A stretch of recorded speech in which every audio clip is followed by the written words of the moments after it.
did not think I was going to make it this week. I am so glad I did. Welcome to the Bonnet Chronicles, y'all. I'm just going to get the word out. It is Tell It Tuesday, and I am fired up. I'm not even going to lie. The main gist of this Bonnet Chronicles is going to be on that AP article that got me so annoyed yesterday, but I was like, I'm going to calm down. I'm gonna take some time and process everything I read, and even sitting on it for a day, I still don't like the fact that our media seems complicit in continuing fuckery. It is media induced fuckery, or MIF as I like to call it, at this point. And I know some people will be like, well, Cal, what do you mean? I mean, we literally came out of 4 years of fuckery with the fallout of 45. And a lot of this shit he did is still being cleaned up by this current administration, which I'm going to get to in this Bonnet Chronicles. But the fact of the matter is, between the media's fuckery, between the apathy that it will instill in our party, between the people who want to say they're blue no matter who, but their poll numbers have shown us that we can't trust them, I am very fed up with pieces like this. And when you go, Cal, what do you mean pieces like this? Well, AP decided to throw its shitty hat in the ring for, I don't know, helping to stoke the fires of apathy by saying Biden's reelection bid faces resistance from some Democrats. Now, I need you to understand the some part, because that is the part that they don't want to say aloud. But as you go through this awful article, you start to see the patterns of who they're trying to stoke when it comes to apathy and the whys. So it says from Laconia, New Hampshire, which I don't want to sound like an elitist for states. I'm from New York. I've lived in several big states in the South. Never really lived out west, so I consider myself an East Coast girl. But when you mention states like New Hampshire, sometimes Rhode Island, even Connecticut to an extent, I always think of the weirdo sweater wearing yuppie types that flee the city to go live in their suburban utopias.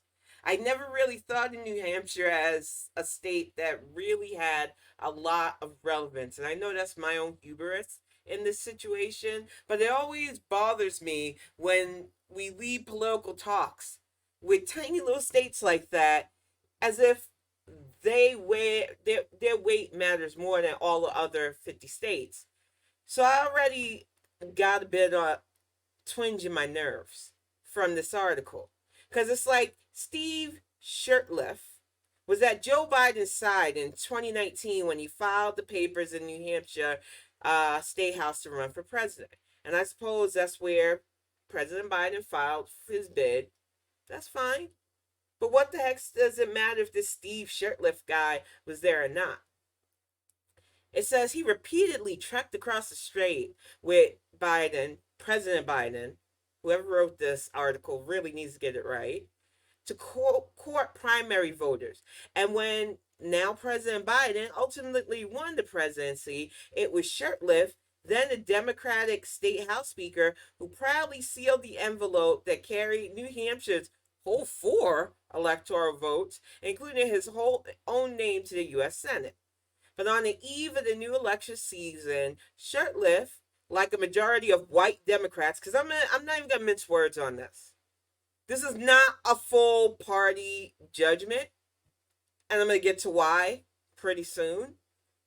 But I hate the way this article is framing it, like this man, who I never heard before, in the state that I don't think about, is representative of all of the Democrats in the party. It's problematic for so many reasons that I'm going to unpack today. But on the eve of the new election, as I said, a majority of the Democrats, which is a lie, across the country feel that one term is enough, which that's a lie. That is a lie. I've made it clear that the majority of people who hang with me, that vote, that are politically active, are already on board with a Biden-Harris 2024 run. It is these weird character actors, these whiners, that want to try to act like they speak for the majority of us. And I'm going to unpack why in just a few seconds here, because they make it clear in this article but they don't want to say the bad bits aloud. They're kind of trying to be like the GOP used to be with their racism, but they're not. It's you can't unsee it once you read it. But this idiot, in my heart of hearts, no, Sheriff said when asked if you want the president to run again. I think a lot of people just don't want to say it. No, a lot of white people don't want to say it. Why? Because, and I'm going to get to the whys deeper in this Bonnet Chronicles, but the point blank is y'all are entitled. And you felt like this president would censor you over everybody else because you flock to populism messages. That's why so many of you were bidding on Magic Grandpa from Vermont. But when this president said, I am going to be the president of everybody because that's the kind of leader we need, y'all couldn't stand it. Because you wanted that priority. You wanted to feel more special than somebody. You're fucking entitled. And you just can't seem to understand that we have a lot of work to get done.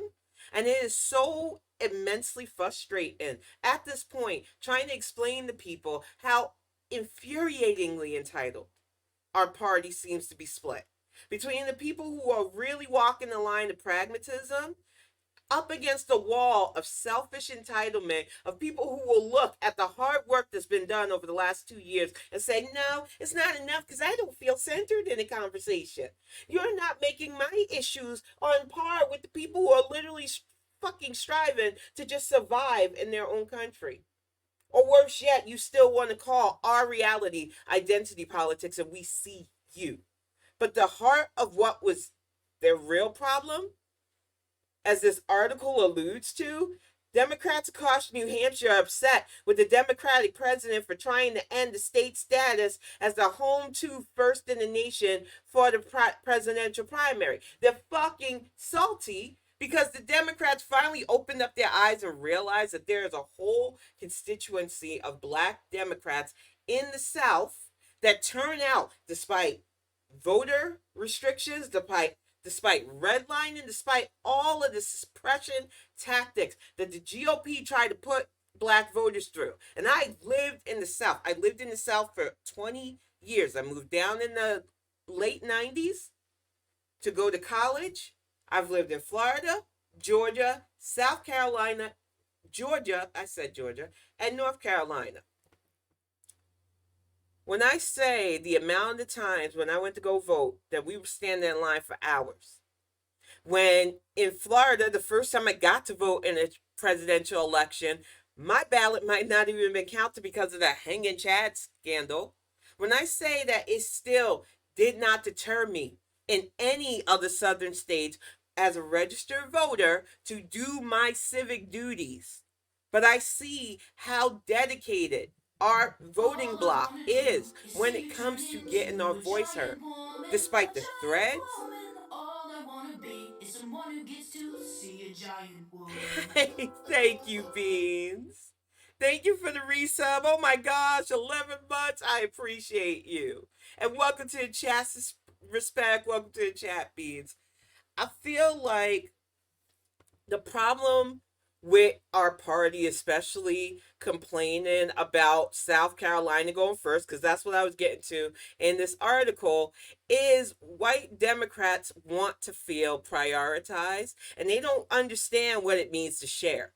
They are exactly those kids in kindergarten that really failed that life lesson early on.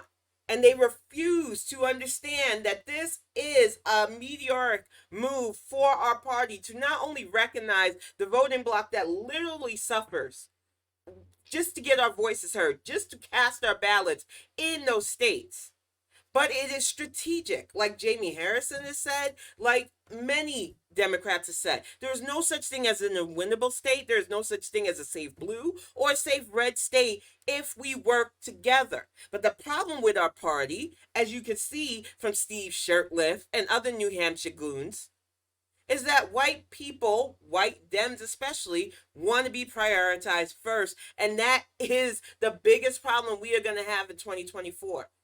Because the only people, as this article has alluded to, even automatically trying to toss their bids in which is fucking laughable because you are literally going against an incumbent who is doing the damn job. And I'm going to get to that in a few minutes too, because I need to reinforce why I am pro Biden Harris 2024 to make it clear that you're not changing my mind. But the two idiots so far that this article cites as serious contenders for 2024 is this anti-vax loser, alleged anti-vax loser. Let me make sure I put alleged there. Y'all might not even know who this guy is. I honestly didn't because his family's so big and I really just stopped caring.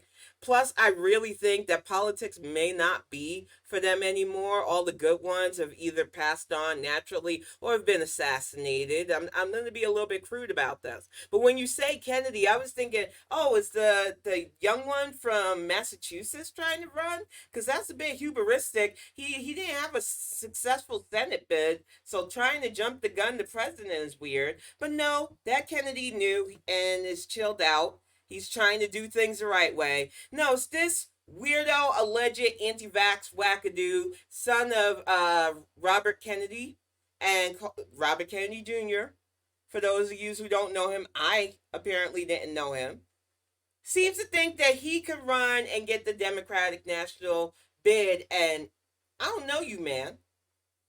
Exactly, Beans. When I looked at him, he doesn't have any of the charisma of his uncle or his father.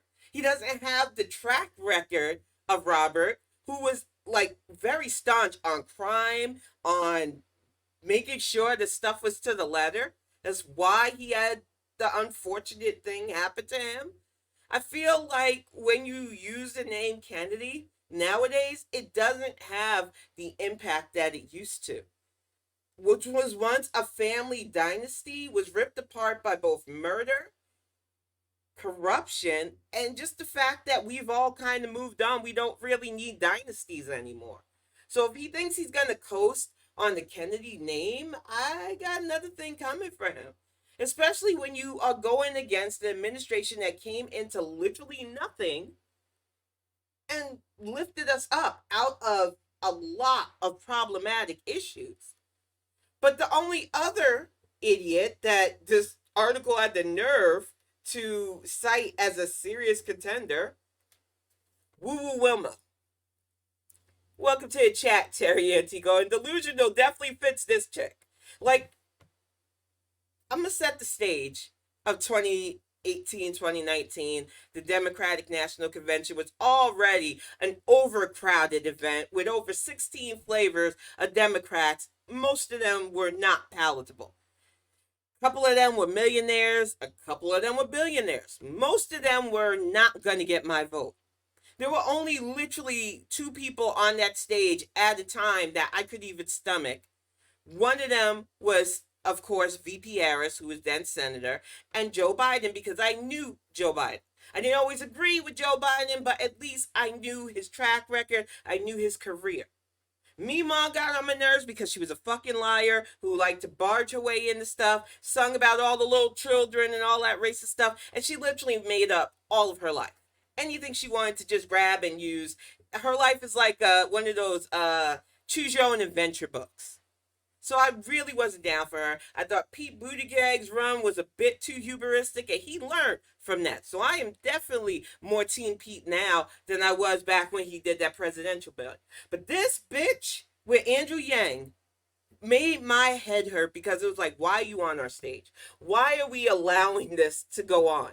And this was under Perez, so I don't want anybody blaming Jamie Harrison for this mess, because this nonsense happened under Tom Perez's watch. That whole debacle of 16 people bidding for the presidency, including her and Andrew Yang, who had no experience, no reason to be up there. Her whole credit is she does chakras and wrote a book on New Age spiritualism and bullshit. She's a fraud. And the fact that she is loudly announcing her 2024 bid is making me mad because, A, I wanted to forget she existed. Outside maybe the random SNL sketch of, oh, there's Marianne, she's shaking crystals at us. There is legitimately no reason why I should remember this bitch's name at this point. But this is what the AP has decided to push seriously as people who are contending against a freaking phenomenal president at this point. And it's troublesome the fact that we allow states like New Hampshire, because once again, not to shit on your state, but I'm going to kind of have to, because you're a majority white state, to get mad at the fact that the party has moved on to a state with constituents that vote. And when they vote Democrat and just happen to be black voters. I said it on Spoutable, I mean it. They don't want us Negroes going first. They've made it clear. They have shown us the bulk. And if this idiot interests any of you, you are definitely not allowed to sit with us at this point. But I definitely want to get back to this article because it just kept going on. It was garbage. There was like, who questions the 80-year-old's plans to relaunch his election bid. Yet these same fuckers would push Bernie Sanders, who I'm pretty sure is pushing near 90 himself. But they already made it clear that he's learned his lesson, supposedly. I don't believe it. I'll see it next year. But apparently he's supposedly in Biden's corner right now. I wouldn't trust him to save my life if I was President Biden. He's just waiting to see where he can stick the knife as far as I'm concerned. But they said just 37% of Democrats nationwide want the president to seek a second term, which is garbage. These polls never accurately reflect all of us because they don't poll us. They don't call us. They don't reach out to us via email. Where are you getting these poll numbers? It's fucking lies. You polled maybe 37% of New Hampshire people, bunch of white people mad because the dark people are going first. But the AP don't want to say that. This was down from 52% in the few weeks since last year's midterm election, which, like I said, is garbage. But the main source of the citing of why supposedly 37% of us are mad is Afghanistan. And when I tell you the Afghanistan thing sticks in my craw because so many people get it wrong, and so many people think they know and they spout shit.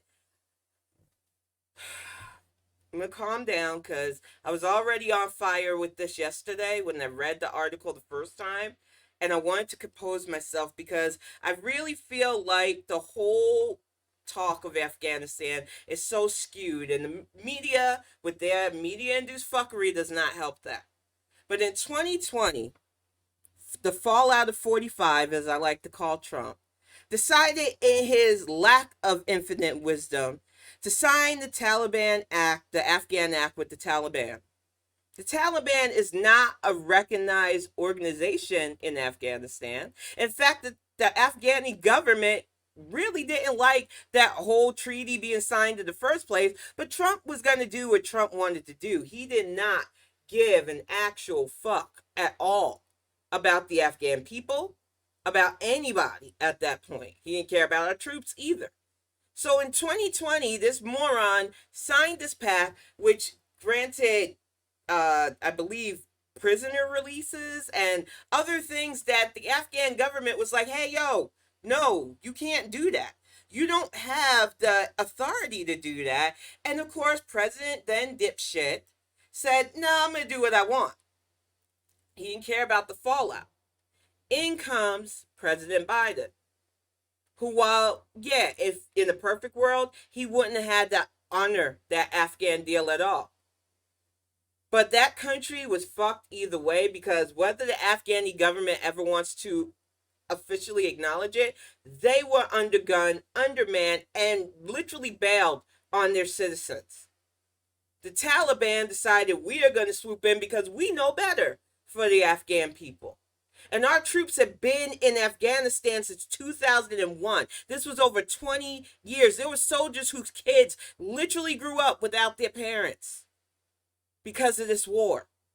So when I see Joe Schmuck from New Hampshire weighing in on how Afghanistan is their big time reason why they might not ride with Biden, I call bullshit. Because there was no way to cleanly do this pullout. There was no way. Trump made it that way. And if you don't think it would have been 10 times more the mess with way more deaths, because yes, we lost 13 people of our own military in this. Hundreds of Afghani people died. We tried to get as many over as possible, but there was no clean way of doing this situation. And if you want to cast blame all you want. But make sure you point that finger directly at 45 first. Because it was his dealing with a literal terrorist group that put us in this situation. And people want to forget that shit conveniently so that they can blame this administration that has been working its ass off in these last 2 years. They came from absolutely nothing. They had nothing to work with. A revolving door of cabinet members, most of who were corrupt, most of who just wanted to fill their coffers with as much money as Trump would let them. A literal Treasury Secretary that was posing with his trophy wife in front of the Treasury because that's all they cared about. They thought they were going to hold on to that power. And need I remind you that when they lost, they still acted like tantrum toddlers and hosted an insurrection that we are still dealing with the fallout of and people are going to jail for. Because that is all dealing with 45 will get you in the long run. Don't believe me? Ask Mike Cohen. Don't believe me? Ask Rudy Giuliani. Ask anybody who has deeply associated themselves with Donald Trump right now. They are going through some things. But the AP cannot stress enough why an administration that came in, gave us COVID relief on top of the paltry one that Trump tried to meager out, an actual vaccine rollout, dealing with problems here and abroad, dealing with a nation that is literally divided between not only the haves and have-nots, but this hateful ideology that has gripped our nation in a chokehold, basically. The fact of the matter is, white Democrats don't want us to open our eyes. That's why so many of them are like, well, I want to be called liberal, but I don't want to be judged as woke. Because wokeness requires you to understand the problem, realize your part in the problem, and fix it. And too many of you don't want to do that. Too many of you don't even want to see or acknowledge the problem. You want it to just magically not bother you, or magically go away, or magically be out of your sight, but you don't want to face the issues that our country is dealing with. You also think you're entitled to go first in things. That is where this whole AP article really is. That's the heart of it. That's why you're bringing up idiots like Ro Khanna. And I can unpack the whole thing of Dems of color who are not black, who think they're white adjacent enough, and speak that grievous populism just as well as some of the white Dems. Ro Khanna don't speak for me, man. I don't care. What bothers me is the fact that South Carolina going first is the heart of this article. And it just shows how many of y'all still don't get the assignment. Because if you're not pro Biden-Harris 2024, you can't sit with those of us who are serious about keeping our democracy safe. I am so sick and tired of articles like this, and it just kept getting worse. You would think that after this embarrassing thing, they would maybe highlight some of the Democrats. They do, and they finally did. They had Lois Kessin, 73, holds a picture of herself with President Biden. Her home's in Laconia. She says she's very happy with the president, which a lot of Democrats are. If you're a student, especially a black student of color, or any student with under $100,000, I believe, in student loan debt, you had a very good year last year and this year. You had a president who made sure that you were seen and taken care of. If you're a family within the last 2 years, you had extra SNAP benefits, which the GOP are the reason why we're not getting those anymore. And I need to remind people of that before you try to throw that on the president's lap. But we also got the child tax care credit that lifted so many of us out of the burden of how are we going to pay all these bills. And I refuse to act like that didn't help my family. I was able to get my kid a laptop. I was able to make sure that the internet stayed on, my power stayed on, because my kid is still in school. That is important to my family. Making sure the bills are paid so that we are under stress and I can do things like get my novel launched, get my merch launched, getting all the stuff done was because of this competent administration. And that was only in 2 years, y'all. I wouldn't have felt competent. I finished my book in 2019. The final draft of the first copy of Axiom was done in 2019, and then the world just went completely to shit. COVID became a reality for us. I was dealing with personal problems, getting my mom out of the house and out of my life. We still had the shittiest president in the history of the Americas. It was not the time to release anything. It was not the time for hope for me. So that book sat on a hard drive for almost 2 years. And I was just not feeling like I could do anything like that. I was a hopeless pit of literal despair. And then we won. 2019 happened. 2020 happened. It was hell for 2 years, but we pulled together because we wanted this. We wanted that win. We wanted our country back. We wanted stability and normalcy, and we got that with President Biden and VP Harris. And I got hope again. And last year, on my 45th birthday, I was able to release my first novel because I felt hope again. I felt able to take steps forward. And it was because I was able to pay my bills on time. There was no more of that daily stress of how am I going to survive? Is this disease going to get me? What are we going to do? Life got better. And life can continue to get better for us if we stop being so self-centered and entitled. And I keep telling people, as a pragmatist especially, I realize that having a president like Joe Biden helps everybody. It's not just going to help people who look like me, even though it is nice to have a president that actually sees people like me for fucking once, that doesn't sugarcoat our issues, that has our voices in his heart and mind on top of everybody else. He doesn't tell you, oh, ew, you're a Republican, I can't be there for you. He says, no, even if you don't care for me, I want a better America for you too. And it bothers me that this article cites Democrats who need to feel centered all the time over those of us who have never felt centered in the first place. Y'all are going to be the death of our democracy if we let you. And I'm telling you right now, as long as there's breath in my body, I'm not going to let you. But it is tiring when you see our media indulging in stuff like this because it is effective against the people they want it to be effective for.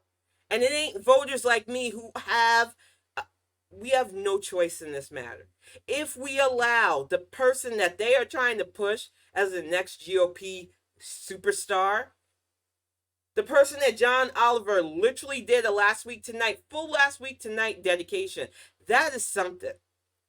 I'm telling you, because he's not the first. I did something on DeSantis last week on my Bonnet Chronicles, because we all see the writing in the room. We all see the CNN fluff pieces. We see how the freaking New York Times and other idiot publications want to try to normalize this man who has literally turned into his state's wannabe dictator.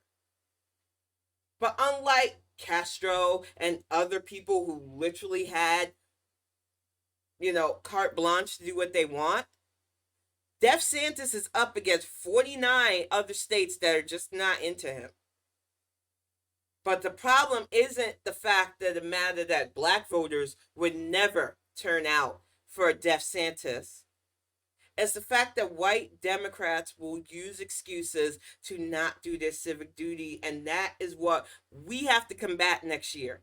Because that is the one bad. That is the biggest boss in gamer terms at this point, is white Democrat voter apathy. And I don't know how we're going to get to the heart of this, because some of you will smile up in our faces, act like you are down with us, act like you are a true blue no matter who. But when we see those poll numbers, when we see how your demographic turns out, 60% or more for white male voters, 59 or more for white female voters. And then our numbers are always abysmal.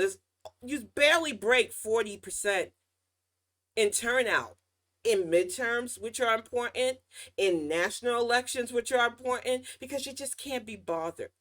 I had to work that day. I know my state has mail-in ballots. I know my state has absentee ballots, but I don't want to do all that work.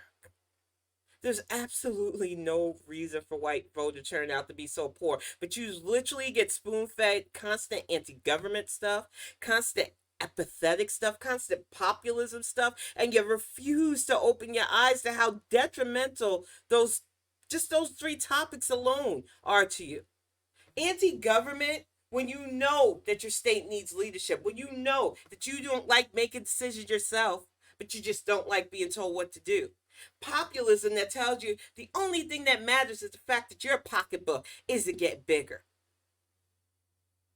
And the fact of the matter is, racism plays a heavy toll in this too. The fact is, when you look at voters like me, you think, oh, that's somebody I have to look down upon or help out. You look at us as separate people from you instead of a fellow Democrat, and it pretty much shows. That's why I started classifying white Dems from black Dems. After 2016, unless you've proven yourself, I don't let you sit with us anymore because the numbers don't lie. And when we bring it up, instead of going, I need to work on myself, my family, my friends, my peers, and make sure that I bring them up so that I can join the 91%. I have people like that one lady on Twitter a few weeks back that was like, well, we shouldn't show poll numbers. That's divisive. Y'all want to stick your heads in the sand instead of addressing the problem. That's why so many of you are so good with being anti-woke.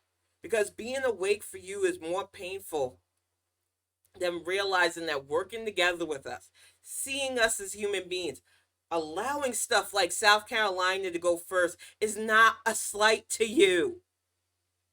And I'm sorry that your state, with your whole 4 electoral votes, needs to feel more important than it is. But in the grand scheme of things, if you're going to do the right thing, you're important enough on that merit. But some of you still need that pat on the head and that cookie for doing bare minimum. And it's infuriating at this point. It's infuriating because I see where you could be a roadblock for us, and I don't like it. I already told Greg, and I'm not being hyperbolic with this, because I know I said it in 2015 and I didn't follow through, even though I had. Like, I'm going to be real at this point. In 2015, I started the process and the paperwork, and I had sponsors to move Kiddo and me to Canada. And welcome to the chat, Raven Divine. I had everything set to go. We were going to move to the west coast of Canada. And then it fell through. Everything happens for a reason. The guys that I was talking to ended up being a major creeper, and it wasn't going to work out. So it is what it is, fate. But I was determined. I had friends that were willing to sponsor Kiddo and I, and we were going to make the serious move to Canada in 2015, and life just didn't work out that way. But if I'm dead serious, and you can quote me on this. If y'all fuck us over in 2024, if DeSantis even has a hair of a chance at the presidency, and heaven forbid, if you try to swear that motherfucker in at any point, we're out. I'm not even playing. My kid and I especially cannot survive in a country like this. We have lost family. We have lost friends under the fallout of 45. There is absolutely no way we would survive under DeSantis. If you are LGBTQ+, you are already feeling the brunt of his idiocy in the state. If you're black, you're feeling the brunt of his idiocy. He has gone against AP studies. He has this whole anti-woke agenda. And this isn't just for the red or dead types. These are literally to see those of you who are apathetic towards vote and how far can he push it. And it's okay, Raven. I'm just glad you stopped by. And I will put this up on YouTube in a bit, too. I just feel like with Donald Trump, it was a testing ground. And what we got when he was president was kids in cages, global destabilization, backdoor deals, stolen paperwork, and death from a preventable pandemic that he downplayed because he didn't want to seem weak or ineffective. And millions of Americans paid with their lives, including my friend. And I don't like it. I don't like that I'm trying to celebrate milestones and her baby who just got to go off to college doesn't get to see his mom anymore. I don't like that my one friend who spent her life helping people in hospitals, healing people. My last visual of her was on a freaking breathing tube and deserved better. And she was hopeful to her last breath. She thought, no, they're gonna help me. They'll figure out how to make this easier. And she's gone. So when I think of what it would be like under Death Santis, no, I'm not putting myself, I'm not putting Greg, I'm not putting Kiddo through that. We will leave. I don't know where we would go at this point. I'm pretty sure I could get sponsors, probably overseas, unfortunately. But I would not stay in an America run by the GOP at this point because they have shown that they are a clown show. They have shown that the only thing they will bring is massive death and destruction and carnage. And I know people will go, well, Tim, we still have that under the president. You got school shootings, you got other stuff. Bad is going to happen no matter who's leading. But it is the measure of an effective leader when you can still say, I am hopeful in spite of the idiocy, that we can work around and get through the bad times. I feel that way currently with this administration. There's absolutely no way I would have that confidence under a Death Santis or whatever other GOP hopeful they want to run. And let's not forget that that moron seems to think that all the indictments against him aren't going to stick. So he's already thrown his hat in the ring for his 2024 bid too. Because he wants to be embarrassed yet again. Because like I said, as long as there's breath in my body, Trump will never be president again. But the problem isn't voters like us. The problem isn't voters like respect. It is a problem like voters like beans. It is people who think we don't have to contribute. They'll never elect this person. That was the problem in 2016. They'll never elect that clown. He mocked the disabled reporter. He slandered the Gold Star family. He's a literal incompetent boob. And even though my black ass was out online with my mother, who was on a walker at that point in 2016, to vote, because that's how serious we take it, some of y'all couldn't be bothered. Some of y'all decided to write Harambe and other bullshit because you were Bernie or Busters. Some of you stayed home. And during the most crucial election of our lifetime, which we told you what the fallout would be, y'all laughed at us, said we're being hyperbolic, it won't be that bad. And now you want to blame this current president for all the bullshit that we are feeling because you let Trump waste 4 years of our lives. We wouldn't have had the repeal of Dobbs if he hadn't stacked our Supreme Court with Beer Guy and the Handmaiden. We wouldn't have half the global destabilization if he didn't go sign the accords with literal terrorist groups, including the crap he did in Yemen, which I didn't forget about, including the 4 soldiers that lost their lives in Africa that we still don't know all the details about. Trump did some dirty shit, and the whole reason why his fucking Russian butt buddy thought it would be okay to invade the Ukraine was because of the fucking destabilization of 45. And what I worry about is that some of you have become a little too comfortable and hubristic at this point and won't take your civic duty seriously because you crave the thought of surviving fascism at this point. I think some of you take that portion of history a little bit too hard. You think, well, Nazi Germany survived. Sure, millions of lives were lost and we could have did better. But maybe it'll be different if we go through it. And we already had a test run. Migrant children are still feeling both the negative physical impact of 45's little internment camp job.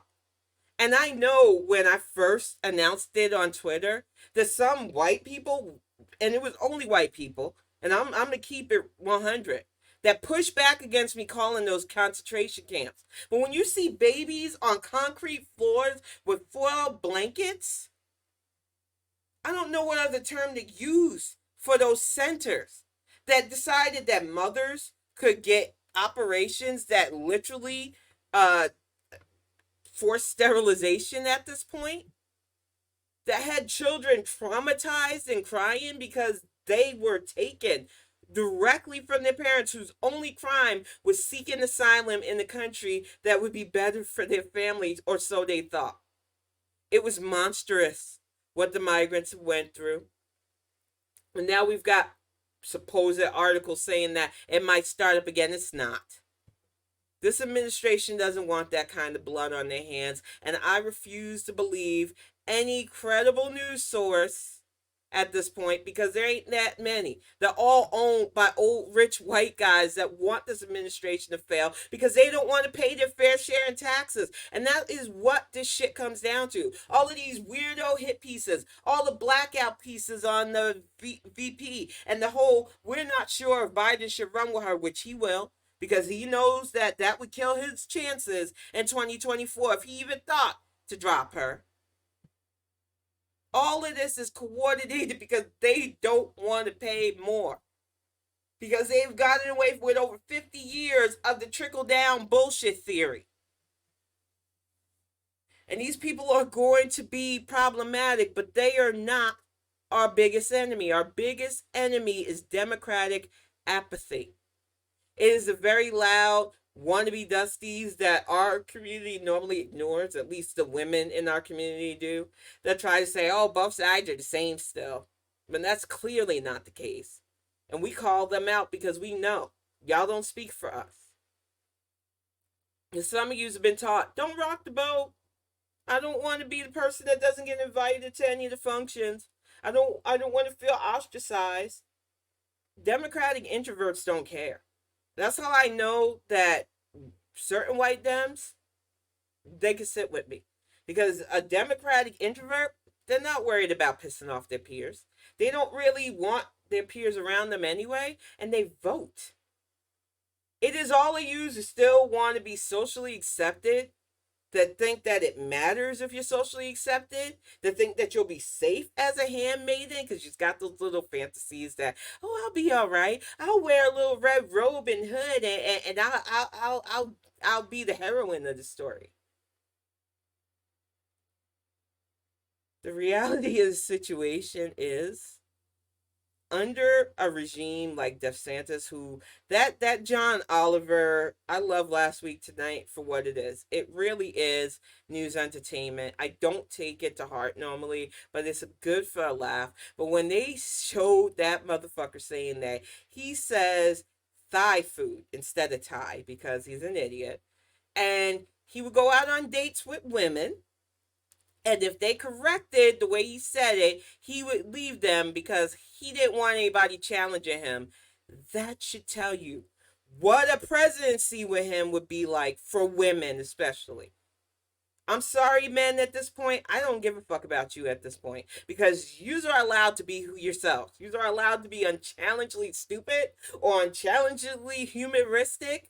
You are allowed to be yourself. But if you are a woman in America right now and think you would seriously be safe under a man who legitimately didn't even want to be challenged when he clearly can't speak proper English at this point, no. I need you to open your eyes.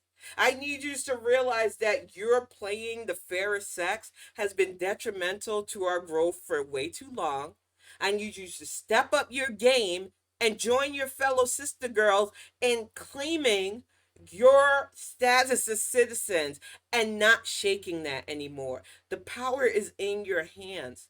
And some of you think, oh no, my only power is being adjacent to my husband. And that's why so many of you are angry.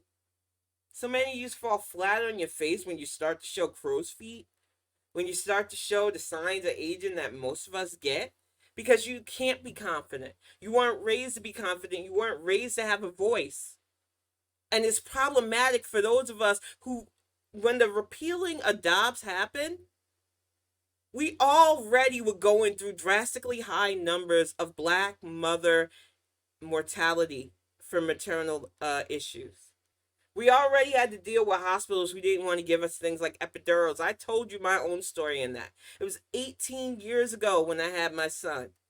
And they said, oh, we'll just give you a light aspirin for the pain, labor pain, mind you, because they thought Black women could just handle the pain of childbirth better. Mind you, it was in Florida. So I try to preface it like that. I do feel that if I had a kid today in a state where they actually take women's health care a little bit more seriously, it wouldn't be that kind of nightmare. But when I tell you it was traumatic to go through that much pain with the lightest amount of painkiller they could give you. And I got lucky because with my anemia, I could have bled out. They made me eat before I could even hold my baby because my blood sugar literally crashed. It was a fucking nightmare.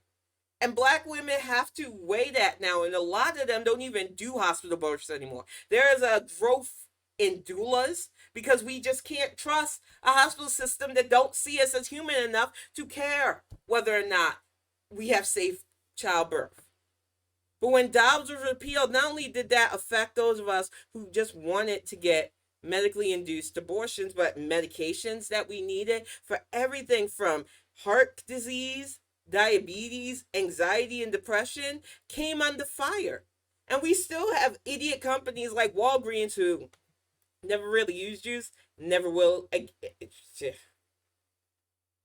that want to throw women's rights under the bus. So I'm telling you, 2024 needs to be our rallying cry that we are citizens, we are people, we are equal under the eyes of the law, and we are going to vote to protect our democracy. Because I cannot understand people that don't realize how bad it will be for us women. And I'm telling you, aspirin, I couldn't believe it when the stuff that I told the doctors up here about kiddos' childbirth, they pretty much told me that I was lucky I survived it. And it scares me to think that, I don't want to think that they did it on purpose, but the fact of the matter is the medical system has been systemically taught to view Black women especially as different creatures when it comes to childbirth, when it comes to pain. One of the things about my mom that I hate to admit that you have to is that she abused substances. I don't sugarcoat it, I don't like it, but it doesn't negate that her body was breaking down. And hearing her cry in pain while the hospital ignored her because they thought she was just trying to score a fix was one of the worst moments with her. Because yes, I could easily see where the hospital felt a certain way, but just because somebody has addiction problems doesn't mean they deserve to suffer. And it's a problem in our country to see Black junkies especially as just trying to get something versus white people who literally have opioid addictions, getting carte blanche to painkillers that they don't need. And I hate making it a Black versus white issue, but when you see it, when you're even afraid to go to the hospital, when you want things like Greg and I have talked about future kids because he was not my original partner when I first had kiddo. He's been with me since I had kiddo. I would have rather him been kiddo's father, and he's stepped up to be just to me the perfect stepdad for kiddo. He's all James has ever known his whole entire life. But the fact of the matter is, kiddo biologically belongs, well, not belongs to, I hate using that term. He's linked forever to my ex by DNA. He has no bonds with him. He probably will never know him because of the past situation there. But the reality of the situation is we've talked openly since I can still technically have kids about potentially having one ourselves. And while I don't have the same fears that I had years ago after having kiddo, it still worries me that we are still not in a society that takes our health seriously. We are still not in a society where I feel confident going to an OBGYN and being listened to. I'm still dealing with the fibroid issues too. Because their whole thing was, we'll just get a hysterectomy. They didn't even want to entertain the idea that I might want to continue my family, that I have the choice in it. Just cut it all out. So yeah, it has not been a fun journey in this country. And that was with decent presidencies. And that was even with the fallout of 45. So right now we need to get on our national and state game so that it's not even worse for us women. Because I'm telling you this, having doctors that see you as a human being can make the difference in surviving some of the toughest things. And having doctors that think, oh, you could just handle the pain, or I don't have to measure anesthesia properly. When I had those hernias removed in North Carolina, they told Greg and my mom, because Greg was up in Michigan at the time, so he had to do everything remote. And he said it was one of the scariest times in his life. They told them that they knew what they were doing. It would be a routine hernia removal surgery. It would take about 2 hours. 8 hours later, because they overdosed me, and I'm not gonna lie, my size played a big factor into it. Back then I was about 200 pounds more too, so I get it. Big black woman, they didn't think it would hurt, but I was out for way longer than I should have, and he was panicked. And it sucked because there was nothing I could do. They saved my life, they got the hernia out, but I still have a crippling fear of being in the hospital now, because my mind doesn't shut up on the next time they get you, it's going to be it. Because it feels like every time I go, I am rolling the dice on whether these people care. When I went to I don't want to say the hospital name here in Michigan because I don't want to slander them. They were pretty good.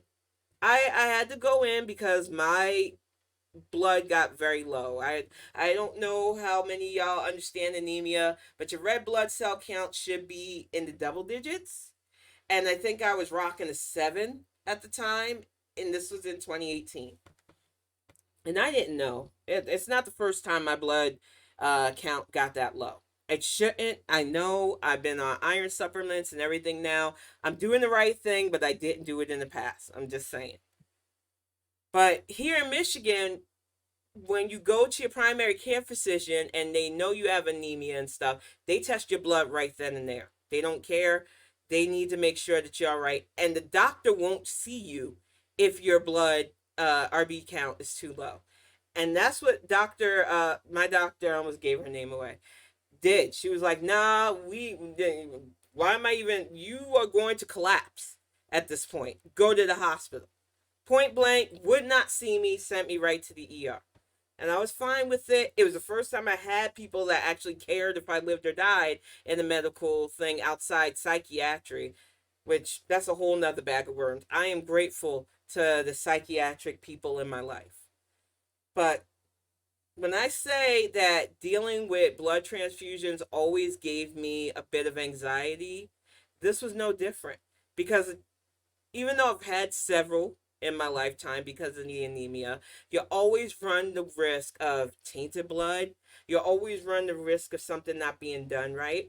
And the last time I was in the hospital, my arm got blown up because the incision that was originally in the vein came loose.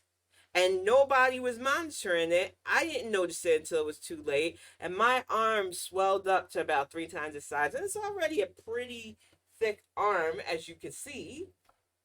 So swollen up with excess blood did not help. And I think I still have the pictures of it somewhere because I wanted to make sure that people knew just in case something happened to me negatively.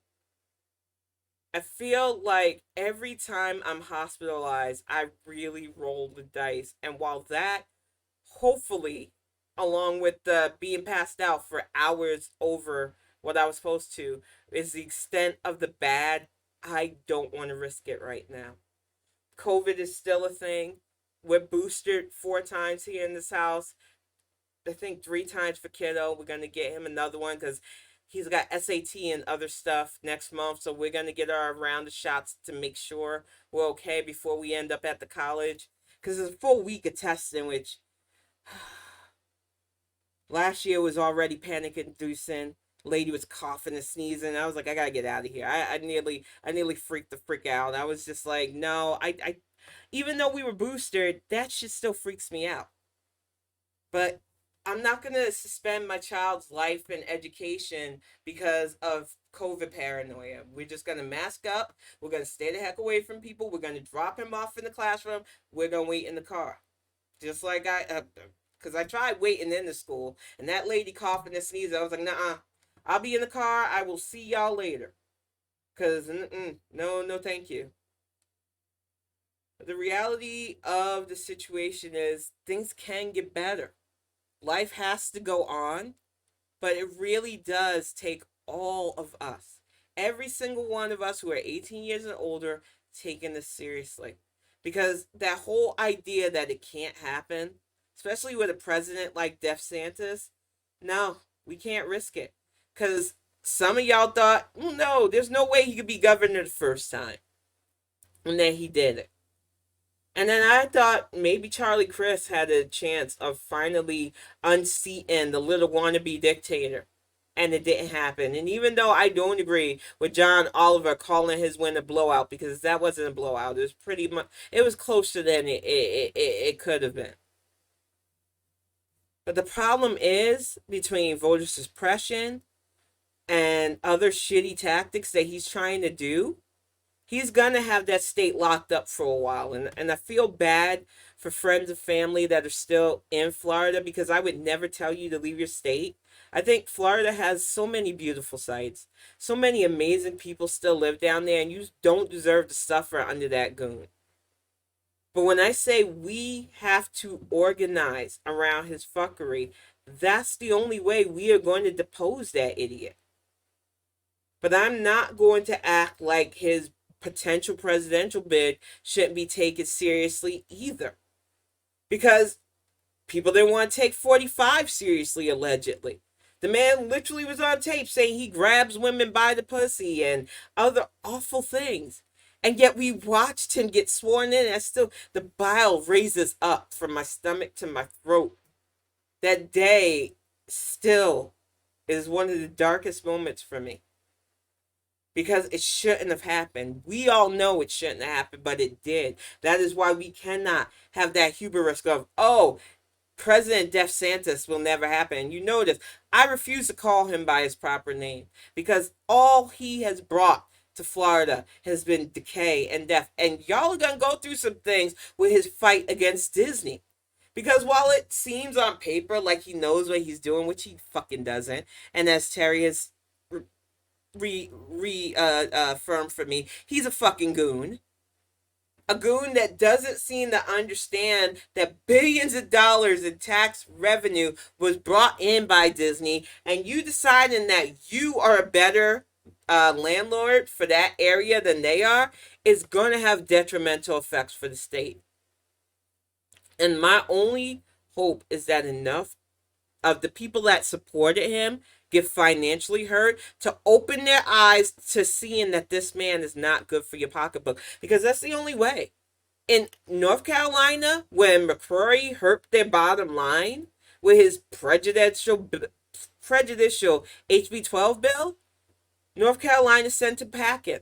Sadly, DeSantis is going to have to be tossed down on his ass when enough Floridians feel that crunch in their pocketbooks.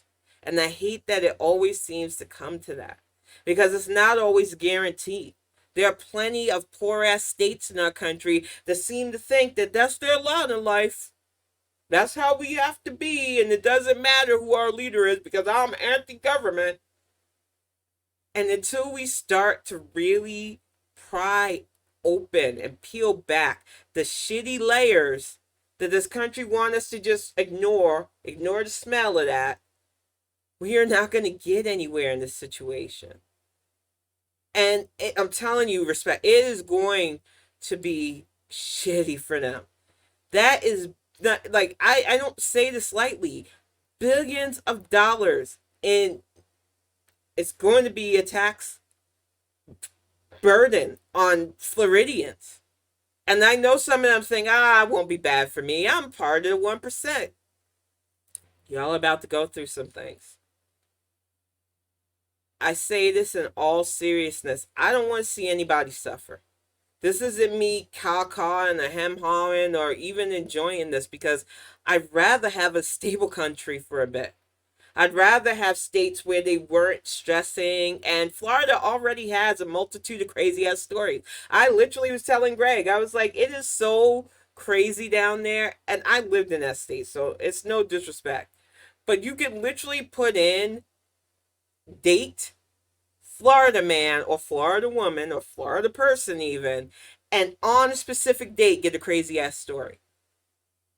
DeSantis is about to make that state even more famous with this shit. And I just want it to get better.